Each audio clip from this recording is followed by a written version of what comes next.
What is up, guys? It is JACS.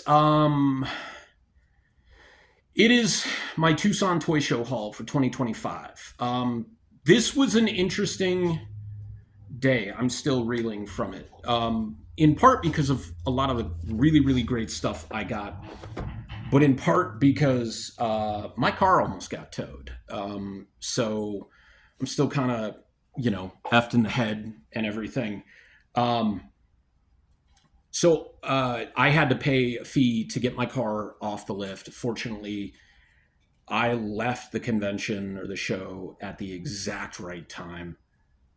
I had to pay a hefty fee, $125. So if any of y'all want commissions or buy stuff from my shop, the link is below.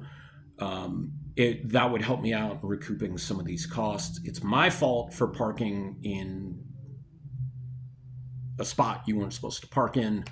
I didn't hear the announcements when they came out. They were making announcements talking about cars being towed, and I couldn't hear them very well. And there were signs that said not to park there. So I feel I'm frustrated, but I'm mainly frustrated with myself. And yeah, I had to pay a fee to get my car off the truck, but it could have been a whole lot worse, right? Anyways, with that being said, anybody who wants to pick up a commission, you can message me, checking out any of my pages, my eBay, my Etsy, and my Teespring are all going to be in the comments below. I'll also leave my Instagram, but if you're here, you know that it's Jax Loves Nachos. So hit me up there if you want to pick up a commission. I've shown some of my artwork on here, and it would just be a good help, not just to recoup that cost, but I really need to start building my business a lot more and getting more customers who are into stuff, whether it's a piece that I've already created or whether it is something brand new specifically for you. So let me get started with this. First book was not technically a pickup at the show. Like, this was Kaiju Day for me. I went with the intention of looking for some deals on comics, G.I. Joe classifieds, loose figures, specifically loose figures, and then if they were affordable, Kaiju, Godzilla, Gamera,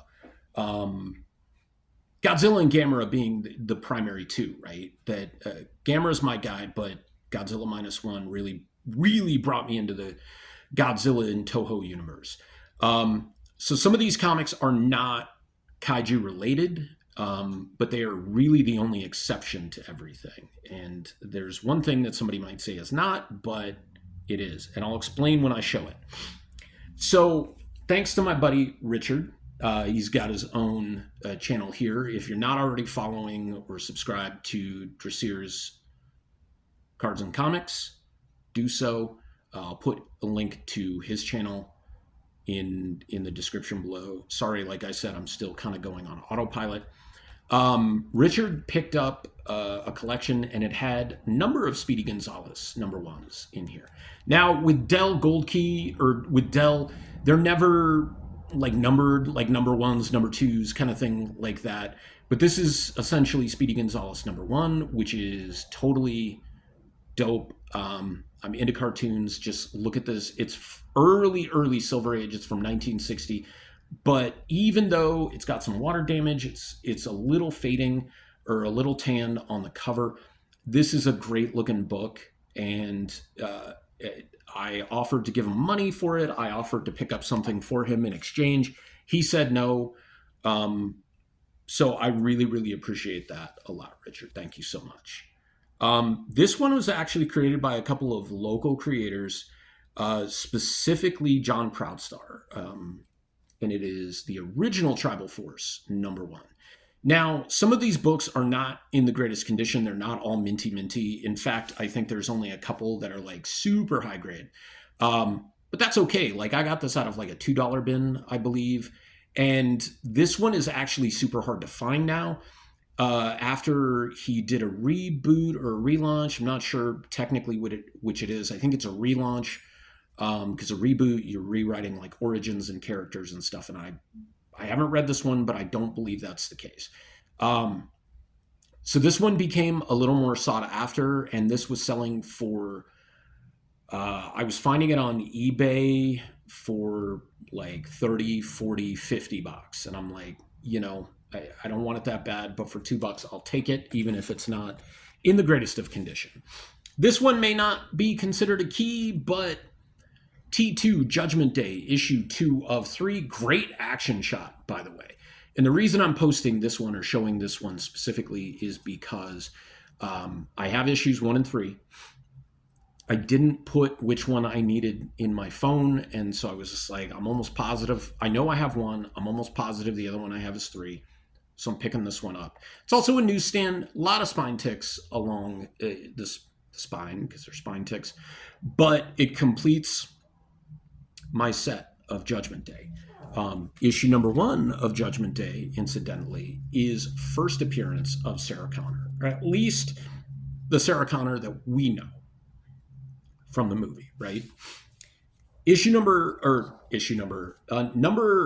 one, Leatherface number 4, really, really brutal, gruesome cover. This I picked up last weekend from Tony Corona at Collector's Territory on his Facebook show. I don't consider this a pickup from this weekend, because there's a couple of other books that I picked up on the live show yesterday, and one of those is a really, really big one. But yeah, I forget what I was going to say about this. This is part of like kind of the continuation of Texas Chainsaw Massacre 3, more commonly known as Leatherface. I also, yesterday, I picked up a copy of, oh good, that's tape on the bag, Elvira, Mistress of the Dark, number 1, with a sweet photo cover.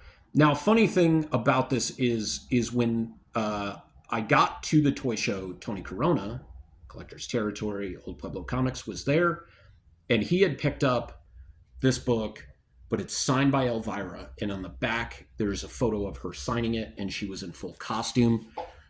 So it's really, really, really dope and kind of neat. This book is going to begin our whole kaiju themed reveal and haul. It is Godzilla Color Special number 1 from Dark Horse with his beautiful Art Adams cover. Super, super stoked about this. This is a beautiful cover. Now, again, thanks to Richard, there was a table with a bunch of long boxes, and I was digging through the Godzilla section. Guy had I think he had a copy of it, and he had it for $40. Richard pointed out that the table that we had just come from, which had a bunch of kaiju stuff that I bought a bunch from, had a copy or 2 copies of the Color Special for like $10. And so I picked that up, saved myself quite a bit of money. All right. So going into the kaiju figurines, I got some blind box miniatures. I'm only going to show 2 of them because a couple of them are kind of delicate and they fall apart. This is one of the Gamera's, really dope flying Gamera. This is from Gamera 2, where he fights Legion. From the 90s Gamera. Nice little setup. You're fine, buddy. You are perfectly fine. Now this one is a really nice size kaiju, and actually I forget which goes where. Oh no, that goes with that. Never mind. You're fine. You go lay down. Yes, go lay down. So then I picked up this, and the blind boxes had already been opened, so we were able to look in and see which figures there were. So I really love this one because it's a pretty decent sized Gamera figure, and it's you had to piece them together, the arms and the legs, and then he comes with a firebolt, but I can't figure out how to get it in his mouth, and there's like a little thing on his neck, but I don't know if that's it, and you're supposed to like put it like that, so you like face him that way so it just looks like he's spitting it out. I'll figure it out one way or another. So those were my kaiju pickups from one table. Oh, and they threw in this G-Fan magazine. They had a bunch of G-Fans, but this one had Gamera on it, so why am I not going to pick up the Gamera one? And I think I decided I need to get a Gamera tattoo. I feel like getting it in black and white from my friend Dave Williams, who did my 28 and did a bunch of other of my tattoos from years ago, I think would be killer because there's so many different styles that you can work with. So next, I'm going to show off my Godzilla. These are my Bandai Namco's Mechagodzilla from 2002. Now, this is a table that I went to, a vendor that I went to last year and spent damn near all my cash. Like, I think I spent like 80, 90 bucks with them. But yeah, Godzilla or Mechagodzilla from 2002. Not to be outdone by the King Godzilla 2023.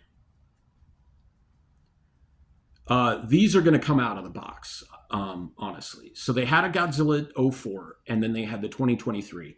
And -1 is top 5 movie for me. They threw me a deal on these really, really cool guys, father-son team, and they were $20 a piece, but they sold them to me for $30. And then threw in a Godzilla Monster Island blind box. So we're going to actually open this up right now. This is a 3 3/4 action figure blind box. I'm going to open it out of the bottom. So we're going to see who we get from Monster Island. So it's not just a blind box, but it is bag. And there's a tail and there's a horn. Who is this? I don't know that I know who this is. Who is this?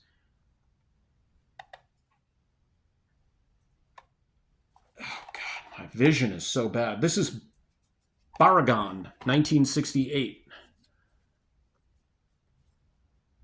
So there's how many figures? There's 5 figures. There is a Megalon. There's a Mechagodzilla. There's a Godzilla 62. There's the Baragon from 68. And then there's a mystery figure. So this is kind of cool because now I have a couple of different kaiju, and they're not all Godzilla, they're not all Gamera, which is kind of cool.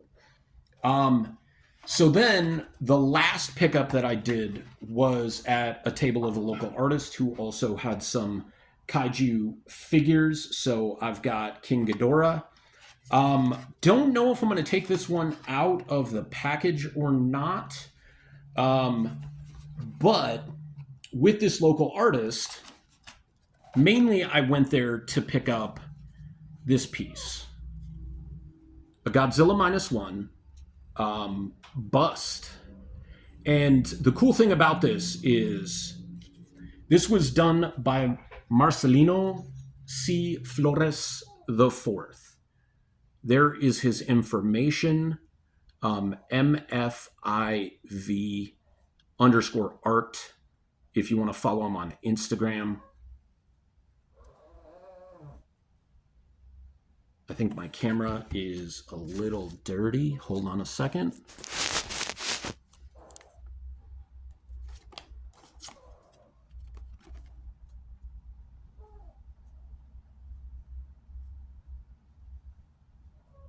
All right. I think if you just look up Marcelino C.Flores IV, but there you go. MFIV_art on Instagram.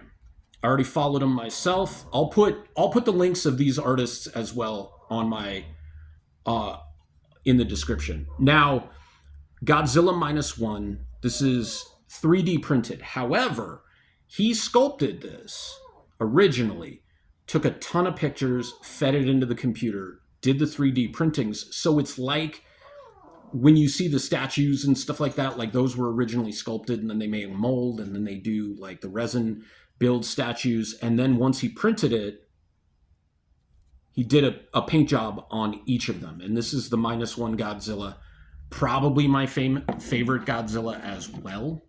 So that's a cool get. And the next piece I got is from Sean Paul Toys. Be sure to follow him on Instagram as well. And it is a -1 custom painted. Now he gets these vinyl toys from Japan. And I'm actually in talks with him to do, or not talks, I agreed to, and he agreed to do a custom Gamera for me. And he was just like, what color scheme do you like? Warm, cool color scheme. I'm like, purple is my favorite color. And he's like, done, already got it in my head. So I got to support a couple of local artists as well, which I always love to do, being an independent local artist myself and being able to get some sweet kaiju stuff. He's got little stuff, big stuff. He's going to be, if you're here in Tucson, he's going to be at the street fair in the next couple of weeks. So it's always a cool thing to pick up. So again, be sure to follow these guys on their social medias. I wish there was like a what do you call it? A QR code for you to scan. Good guys, local artists, always support local artists. So because this was Kaiju Day, my final Kaiju piece I'm going to show you last. Last night, on the collector's territory, I picked up a book that I hadn't thought about in a while, but it's a book that I wanted, and I've wanted for several years. And good price, also supporting a local business as well. I also had about half of the amount in trade credit for the store, which is cool that Tony honors that for collector's territory. And it's 100% complete. It's about a mid-grade. Could use a clean and a press, and I'll probably try to do that in the next month or so. But it is Iron Fist 14, first appearance of Sabretooth, one of my favorite villains, right up there with Bane and Omega Red. So probably my second favorite X-Men villain. I really love Magneto as well, but Omega Red and Sabretooth and Magneto, probably my three favorite villains for the X-Men. So I'd probably round out my top 5, right? Would be Bane, Omega Red, Sabretooth, and Magneto, and then maybe Deathstroke. I do love Deathstroke as well, but I love the monsters in Something is Killing the Children. This is the final piece de resistance today, and there was one thing that put this over the top. This is a page from JACS issue 10 from the 2015 series. I believe this is series 2 or series 3. Now, it has Fin Fang Foom on it. And I'm sitting there, or I'm standing there, and I'm talking to Richard, and I was like, Fin Fang Foom he'd fall under kaiju, right? And he goes, yeah, I mean, he was created in like the 60s, so I think he was created at the end of the Golden Age. He's been around for years, so he really does fall into that mythos. Super duper clean lines. Scott Hepburn was both the penciler and the inker on this. So this is, you get a lot of stories about, or looking at a lot of art that's been inked, but it's inked blue line stuff. And Richard and I helped a guy who was buying some art find the pieces that he wanted, but also find pieces that weren't blue line inked, that were inks over pencils. Richard picked up a really cool Red She-Hulk page that he already has the comic to. He said he's going to try to find another copy of it, so we can cut that page out and have everything framed together. I now need to find JACS 10. And this being a kaiju piece with Fin Fang Foom, like, made it this close to me buying it. And then I looked on Key Collector. It's not a key book at all, but I scrolled through to find the non-keys, and I looked at who the writers were. And lo and behold, the co-writer on this, Cullen Bunn and CM Punk. So I had a killer day, minus having my car almost towed and still like being kind of sinus pressured up. This was a fantastic day, a fantastic haul. Again, hit up the links below if you want to support, or, I'm going to put my JACS Loves Nachos. You can always hit me up there if you want to pick up a commission or anything like that. And again, hit up Sean Paul Toys and Marcelino C.Flores IV on Instagram. Both local artists, and love to support local artists. You guys take care. Hope you enjoyed the video. A little bit longer than I like to do, but there was so much stuff to show off. And next time, maybe I'll have my kaiju shelf set up and be able to do a walkthrough on that. So hope you guys have a good rest of your week. Please take care of yourselves. Please take care of not just the people that you love, but take care of everyone, because that's the mark of a hero, is taking care of those who can't take care of themselves or can't stand up for themselves and are being greatly affected by everything that's going on. And remember, we don't negotiate with racists. Till next time.